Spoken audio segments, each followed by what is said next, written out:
Hello and good morning of you. Today we are going to learn subject Hindi chapter class 6 का है ना। Chapter 1 हम पढ़ रहे थे। आपके चैप्टर 1 का नाम था हार की जीत। ठीक है, चैप्टर 1 है आपका हार की जीत। इसमें आपने क्या देखा था? पाठ का उद्देश्य देखा था, पाठ में प्रवेश हमने किया था, है ना। और हमने क्या देखा था कि इसमें एक डाकू खरगोशी होता है और बाबा भारती होते हैं। बाबा भारती के पास जो है क्या होता है, एक घोड़ा होता है ना।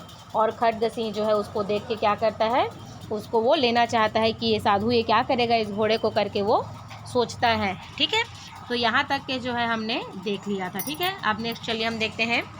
जब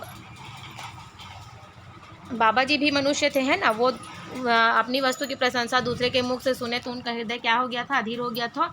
और घोड़े को खोलकर वो बाहर लेके चले गए थे, है ना। घोड़ा वायु के वेग से उड़ने लगा था। उसकी चाल को देखकर खरगोशी के हृदय पर सांप लौटने लगा था, है ना। वो डाकू था, वो उसको जो सोच पसंद आती थी वो क्या करता था, उस पर अपना अधिकार समझता था। उसके पास बहुत सारा बाहुबल था और बहुत सारे आदमी थे। जाते जाते उसने बाबा भारती से क्या कहा था कि मैं यह घोड़ा आपके पास ना रहने दूंगा, है ना। तो चलिए देखते हैं आगे। बाबा भारती डर गए। अब उन्हें रात को नींद न आती। सारी रात अस्तबल की रखवाली में कटने लगी। प्रति क्षण खरगोशी का भय लगा रहता, परंतु कई मास बीत गए और वह न आया। यहाँ तक कि बाबा भारती कुछ असावधान हो गए और इस भय को स्वप्न के भय की भांति मिथ्या समझने लगे। जब बाबा भारती को खरगोशी ने क्या कहा था कि मैं ये घोड़ा आपके पास नहीं रहने दूंगा, तो बाबा भारती क्या हो गए थे, डर गए थे। और उनको क्या है, रात रात भर नींद नहीं आती थी। वो सारी रात जो है अस्तबल की रखवाली में काटने लगे, है ना। अस्तबल की रखवाली करते थे। हाँ, प्रत्येक क्षण उनको क्या लगता था कि खरगोशी का भय लगा रहता था कि अब वो आएगा और वो मेरा घोड़ा लेके चला जाएगा। तो इसलिए क्या करते थे, वो रात भर दिन भर उसकी रखवाली करते थे। लेकिन कई महीने बीत गए और वो नहीं आया। यहाँ तक कि बाबा भारती कुछ असावधान हो गया और इस भय को स्वप्न के भय की भांति मिथ्या समझने लगे। बहुत दिन हो गया, जब कुछ दिखा नहीं तो वो क्या सोचने लगे कि कुछ नहीं होगा, रहने दो, ये स्वप्न था, ये एक झूठ था, मैं जो सोच रहा था ऐसा कुछ होगा ही नहीं। संध्या का समय था। बाबा भारती सुल्तान की पीठ पर सवार होकर घूमने जा रहे थे। इस समय उनकी आंखों में चमक थी और मुख पर प्रसन्नता। कभी घोड़े के शरीर को देखते, कभी उसके रंग को, और मन में फूले न समाते। शाम को है ना, शाम का समय था। अब उनके दिमाग से क्या है, डर जो है निकल गया था। अब वो क्या सोचने लगे थे कि यहाँ पे अब कुछ नहीं होगा, ये सब सोचने वाली बात थी मेरी, ये स्वप्न था, ये सब झूठ है। तो वो जो है शाम का समय था, तो बाबा भारती जो है सुल्तान की पीठ पर, सुल्तान उनके घोड़े का नाम था, उनकी पीठ पर चढ़कर वो क्या करने लगा, घूमने जाने लगे, है ना। उनकी आंखों में बहुत सी बढ़िया चमक थी, मुख में बहुत प्रसन्नता थी, क्योंकि वो डर उनका खत्म हो गया था। वो कभी घोड़े के शरीर को देख रहे थे तो कभी जो है वो बाबा भारती जो है क्या करने लगे, संध्या का समय था, निकले थे घोड़े पर सवार होकर घूमने के लिए बढ़िया से। और जब उन्होंने देखा ना, उनकी आंख में बढ़िया चमक था, मुंह में प्रसन्नता था, है ना। कभी घोड़े के शरीर को देखते और कभी कभी घोड़े के शरीर को देखते और कभी उसके रंग को देखते और मन में फूले नहीं समाते थे, है ना। उनको बहुत खुशी था कि मैं आज घूमने जा रहा हूँ, मेरा घोड़ा इतना सुंदर मेरे पास है, ऐसे करके। सहसा एक ओर से आवाज़ आई, ओ बाबा, इस कंगले को सुनते जाना। आवाज़ में करुणा थी। बाबा ने घोड़े को रोक लिया। देखा एक अपाहिज वृक्ष की छाया में पड़ा कराह रहा है। बोले, क्यों, तुम्हें क्या कष्ट है? अचानक से एक आवाज़ आई और उन्होंने कहा कि इस कंगले को सुनते जाना, है ना। कंगले मीन्स होता है कंगाल। ठीक है, इस कंगाल को सुनते जाना। आवाज़ में जो है करुणा थी, मतलब शोक था, दुख था। बाबा ने घोड़े को रोक लिया और देखा, घोड़े को रोका, नीचे उतरा तो उन्होंने देखा कि क्या देखा कि एक अपाहिज जो है वृक्ष की छाया में पड़ा करा रहा है दर्द के मारे, है ना। तो उन्होंने बोला कि क्यों, तुम्हें क्या कष्ट है? तो अपाहिज ने हाथ जोड़कर कहा, बाबा, मैं दुखिया हूँ, मुझ पर दया करो। रामा वाला यहाँ से 3 मील है, मुझे वहाँ जाना है, घोड़े पर चढ़ा लो, परमात्मा भला करेगा, है ना। अपाहिज ने हाथ जोड़कर उनसे रिक्वेस्ट किया कि बाबा, मैं दुखिया हूँ, मेरे ऊपर दया करो। और यहाँ जो है रामा वाला जो है कहाँ है, यहाँ से 3 मील दूर है, मुझे वहाँ पे जाना है, मुझे घोड़े पर चढ़ा लो, है ना, भगवान आपका भला करेगा। तो फिर बाबा भारती पूछ रहे हैं कि वहाँ तुम्हारा कौन है? तो वो बोल रहा है, दुर्गा दत्त वैद्य का नाम आपने सुना होगा, मैं उनका सौतेला भाई हूँ, करके वो बता रहा है। बाबा भारती ने घोड़े से उतरकर अपाहिज को घोड़े पर सवार किया और स्वयं उसकी लगाम पकड़कर धीरे धीरे चलने लगे। सहसा उन्हें एक झटका लगा और लगाम हाथ से छूट गई। उनके आश्चर्य का ठिकाना न रहा जब उन्होंने देखा कि अपाहिज घोड़े की पीठ पर तन कर बैठा है और घोड़े को दौड़ाए लिए जा रहा है। उनके मुख में भय, विस्मय और निराशा से मिली हुई चीख निकल गई वह अपाहिज डाकू खड्ग सिंह था। ठीक है, बाबा भारती क्या किए, घोड़े से उतरकर अपाहिज को घोड़े पर सवार किया और स्वयं उसकी लगाम जो है पकड़कर धीरे धीरे चलने लगे। अचानक क्या हुआ, उसको एक झटका मिला, लगाम जो है हाथ से छूट गई। उसके आश्चर्य का ठिकाना नहीं रहा कि अचानक ये कैसे हो गया करके। कभी कुछ होता है तो हमको समझ में नहीं आता ना कि क्या हो गया करके। तो उन्होंने देखा कि अपाहिज घोड़े की पीठ पर जो है तन कर बैठा था, है ना, वो कोई दुखिया नहीं था और वो घोड़े को दौड़ाए लिए जा रहा था। उनके मुख से भय, विस्मय और निराशा से मिली हुई चीख निकल कर गई।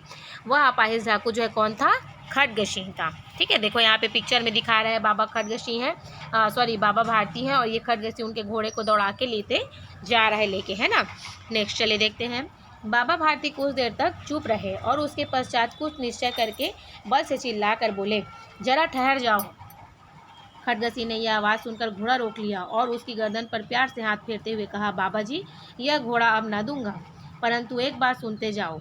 बाबा भारती क्या था, थोड़ी देर तक चुपचाप खड़े हुए, उनको समझ में नहीं आया क्या बोलूँ करके, लेकिन उसके पश्चात जो है क्या बोले, कुछ निश्चय करके हुए पूरे बल के साथ चिल्ला कर बोले कि ठहर जाओ। खड्ग सिंह भी आवाज़ सुनकर क्या किया, अपना घोड़ा को रोक लिया और उसकी गर्दन पर प्यार से हाथ फेरते हुए कहा, बाबा जी, यह घोड़ा अब मैं नहीं दूंगा। तो बाबा भारती बोल रहे हैं कि एक बात सुनते जाओ। खड्ग सिंह जो है ठहर गया। बाबा भारती ने निकट जाकर उसकी ओर ऐसी आंखों से देखा जैसे बकरा कसाई की ओर देखता है और कहा, यह घोड़ा तुम्हारा हो चुका है, मैं तुम्हें इसे प्रार्थना करता हूँ, उसे अस्वीकार न करना, नहीं तो मेरा दिल टूट जाएगा।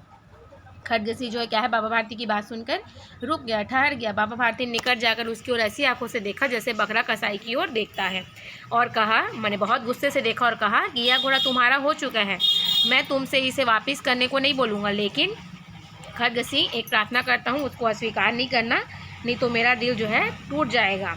तो फिर खड्ग सिंह बोलता है, बाबा जी आज्ञा कीजिए, मैं आपका दास हूँ, केवल यह घोड़ा न दूंगा। अब घोड़े का नाम न लो, मैं तुमसे इस विषय में कुछ न कहूँगा, मेरी प्रार्थना केवल यह है कि इस घटना को किसी के सामने प्रकट न करना। खड्ग सिंह का मुंह आश्चर्य से खुला रह गया। उसका विचार था कि उसे घोड़े को लेकर यहाँ से भागना पड़ेगा, परंतु बाबा भारती ने स्वयं उससे कहा कि इस घटना को किसी के सामने प्रकट न करना, इससे क्या प्रयोजन सिद्ध हो सकता है। खड्ग सिंह ने बहुत सोचा, बहुत सिर मारा, परंतु कुछ समझ न सका।